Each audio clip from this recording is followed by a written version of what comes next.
All right, welcome back. Hope you enjoyed your break. I am here to announce Madison Swain-Bowden, who will be presenting As Easy as Breathing, Managing Your Workflows with Airflow. And if you've been around PyCascades for a while, I'm sure that you already know Madison. We were talking backstage, said, well, I've been doing this for about 5 years. So there are some from her bio I can share with you. The things that I think we're more interested in, the baking, and you brought treats, right? Oh. We'll see. Madison is currently a senior data engineer based out of Seattle, formerly a team lead. She is working with Babylist presently, but has also been part of a number of open source projects and maintaining. The fun things that she was sharing, she is, when not working on Python, she likes baking. Prove it. Just saying. Building digital tools to help people battling oppression. Yeah, show us the battling. Let's get rid of the oppression, right? Contributing to open source, walking her dog, reading queer fiction, and watching good movies, which in parentheses are actually called bad movies. So is a bad movie a good movie? Yes. Or, okay, there we go. She said she would love to have questions, so feel free after the session. We'll be going into a break time. Find Madison, ask her whatever you'd like about what she's sharing today. So thank you, Madison. Thank you. Perfect. Hi, everyone, and good morning. I'm sure that there are maybe a few of you who said, wait a sec, there was a Fast API talk that was on the calendar, and I'm here to talk about I'm hoping for a Fast API talk, and we had some things change, and so here I am, a surprise talk on Airflow, and I'm not talking about the kind of ventilation Airflow, but for those of you who might be adjacent to a data space, you might have heard of this Airflow before. So I'm going to talk about how managing workflows can be as easy as breathing. Bit of a brief outline for what I'm going to talk about today. I'm going to start with what Airflow is, and then a history of Airflow. And I find that context important in terms of my recommendation for why I'm sort of talking about Airflow today. I'm then also going to talk about why I'm talking about Airflow today, and then talk about some real Airflow use cases that I have used Airflow in the past. I'm going to compare it to some other tools that some folks here might be familiar with. And then lastly, I'm going to show some examples. Would do a live demo, but I'm not that brave today. So let's start with what. Has anyone here used Airflow? And I'm interested in seeing responses online as well. Okay. Has anyone here heard of Airflow? Okay, great. A lot more hands there. Interesting. Okay. So for those of you who have heard of it, but maybe not interacted with it, what is all the hot air about Airflow?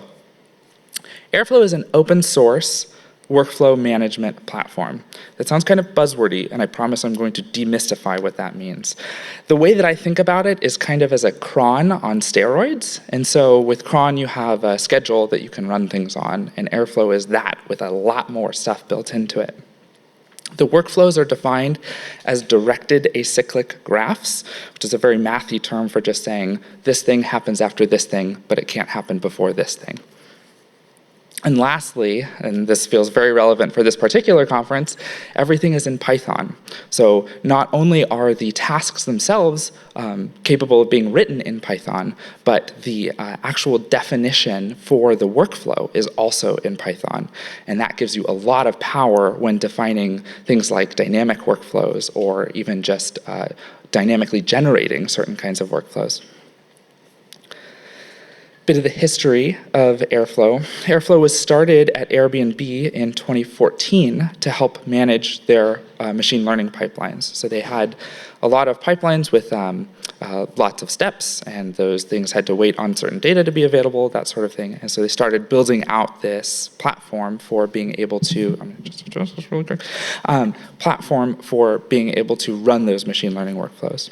It was open sourced in 2015, shortly thereafter, and then it became an Apache incubator project in 2016. Shortly after that was when I started using Airflow. I've been using Airflow since 2017, and it's been kind of integral to every job that I've done. And so the project was then taken under the stewardship of the Apache Software Foundation in 2019. And the reason I point this out as part of this history is the Apache stewardship means that the project has pretty stable maintainership.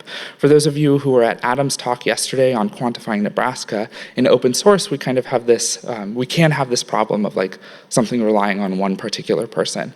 And a project being under the Apache stewardship means that you can have some confidence in adopting this particular project because you know that it has stable maintainership.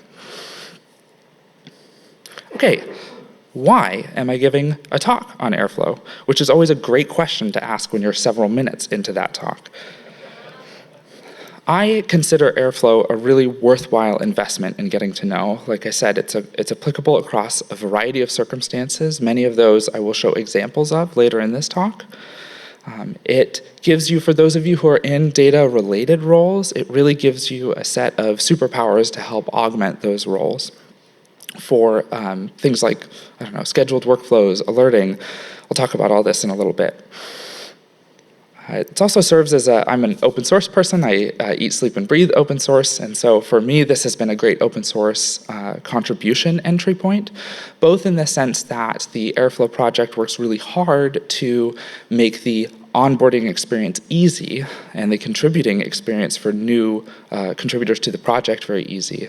But on top of that, once you know Airflow and know how to use Airflow, you can actually go on to contribute to projects, open source projects that use Airflow, even if you don't know all of the specifics of the domain or the context in which they use Airflow. And so that provides a whole other set of contribution opportunities. And then lastly, has a lot of buy-in, as you can see. I won't list off all 500 organizations, 500 plus organizations that use Airflow, but there's some big names up there.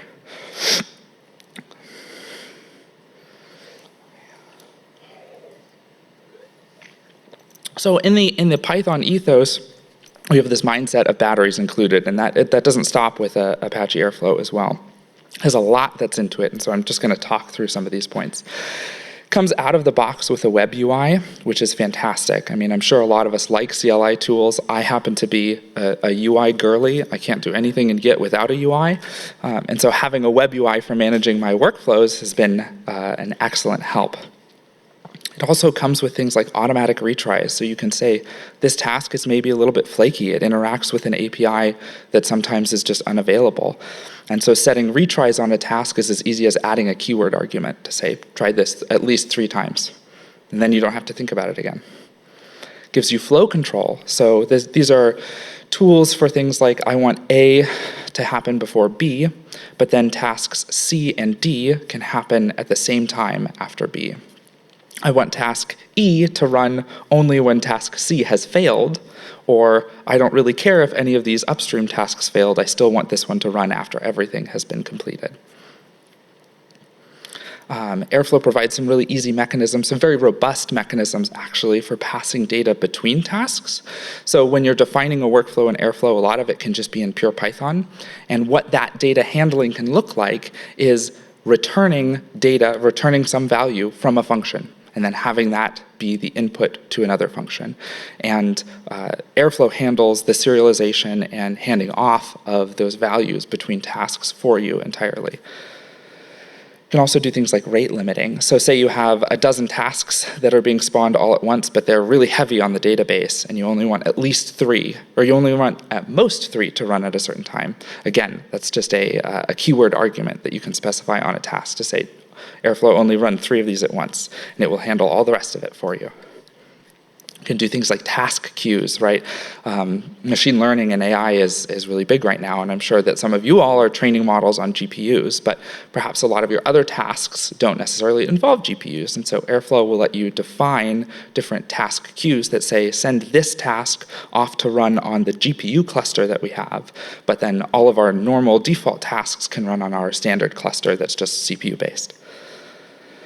It has secrets handling as well. So this can manage connections to the database, connections to various APIs that might have API keys, any sort of integration that you might have that needs some secret management. Airflow, you can define that either in the web UI or in configuration, and then you can use that in any of the tasks across your Airflow instance by just referencing the connection name in this case.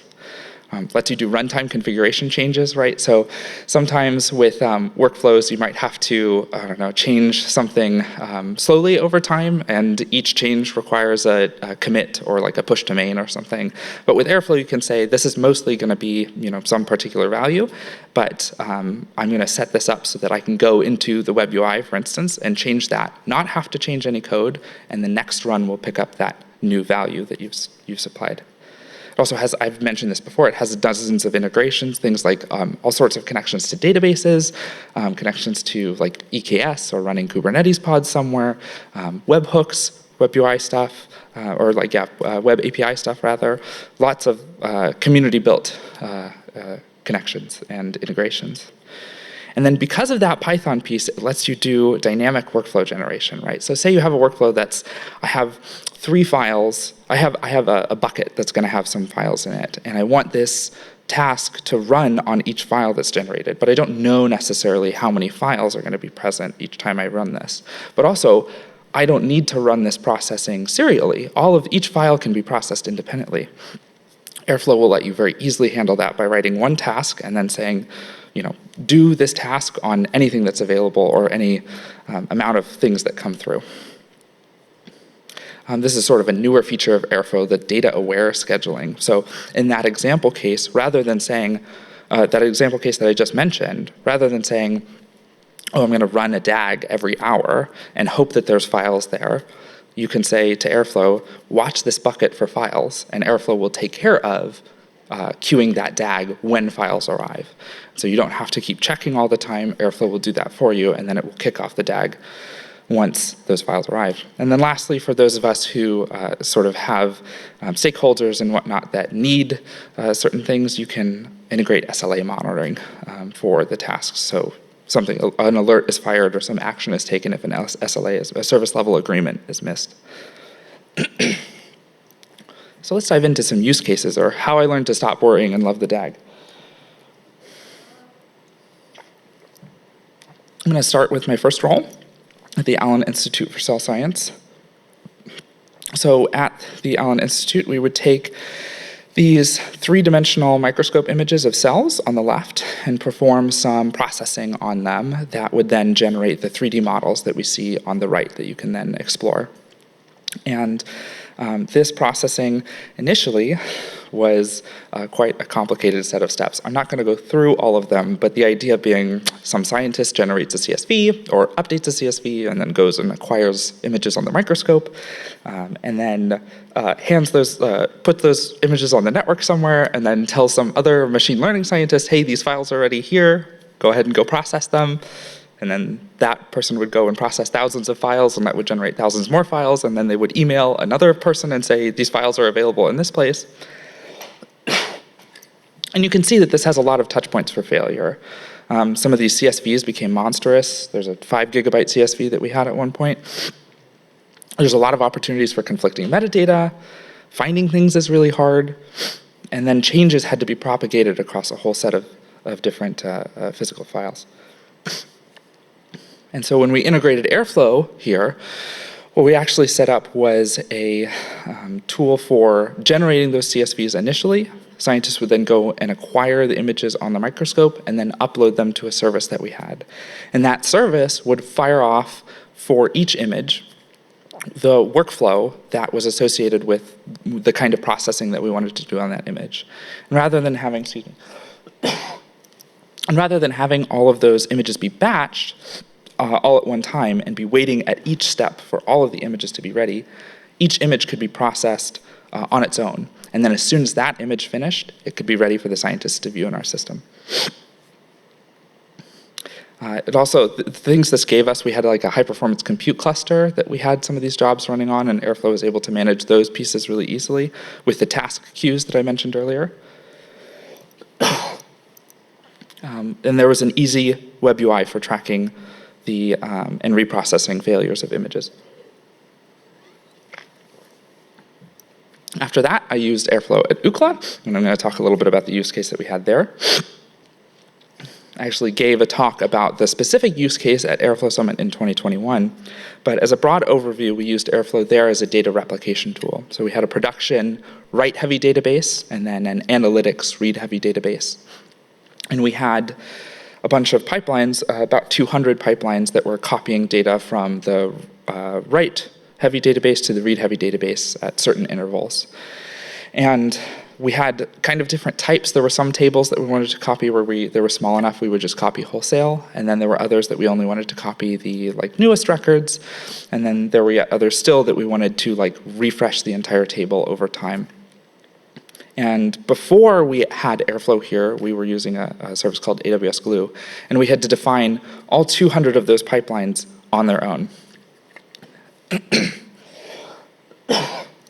With Airflow and Python, what we were able to do is write data classes for the pipeline, or excuse me, the table configurations. And then we had one DAG definition for each of those types that would churn through each of those data classes and generate a DAG, generate a workflow for that table. And so we had way fewer pipelines to maintain, only 3 actually at this point, while still having all of our declarations available and modifiable. And then because it's all Python and data classes, we could do really interesting things like generate documentation automatically from the pipeline definitions.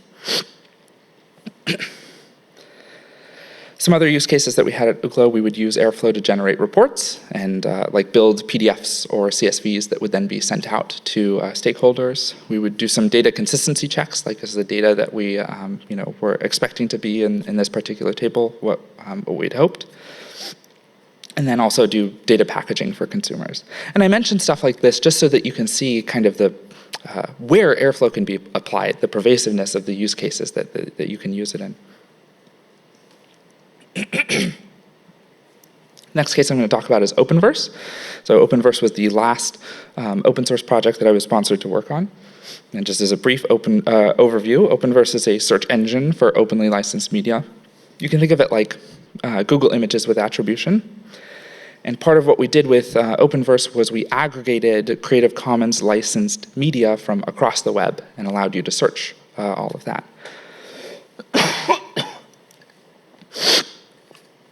And so you might imagine, in that aggregation step, we were interacting with a lot of APIs.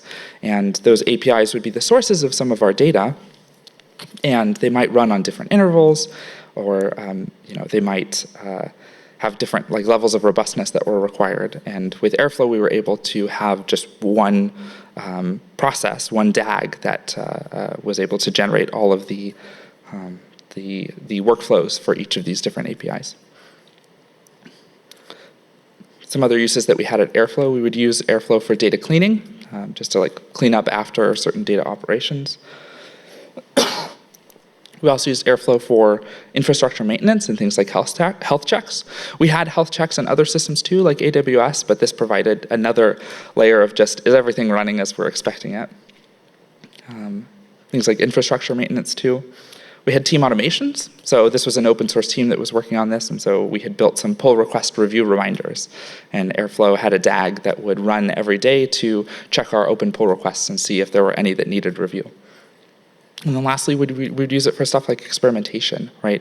Building new Elasticsearch index modifications and seeing how those would be applied in production. And then lastly, I'm going to talk about how I used it at Orca Collective. This is a sort of local open source liberation tool building organization in Seattle. And in this case, it was much more infrastructure focused. So our use cases there were things like deploying updates to services that we were running, or sometimes, I don't know if any of you have tried to run a Mastodon instance, but if you're doing it in Docker, it generates a lot of logs, and so sometimes it's just easy to restart the service, and we had a workflow for that. And then things like backup capture and rotation as well. And a lot of these were just SSH operations, but because of the robustness of Airflow, you can do all sorts of things with it. And so you can go off and have Airflow run an SSH command on a different box, and that's what we were doing in this case.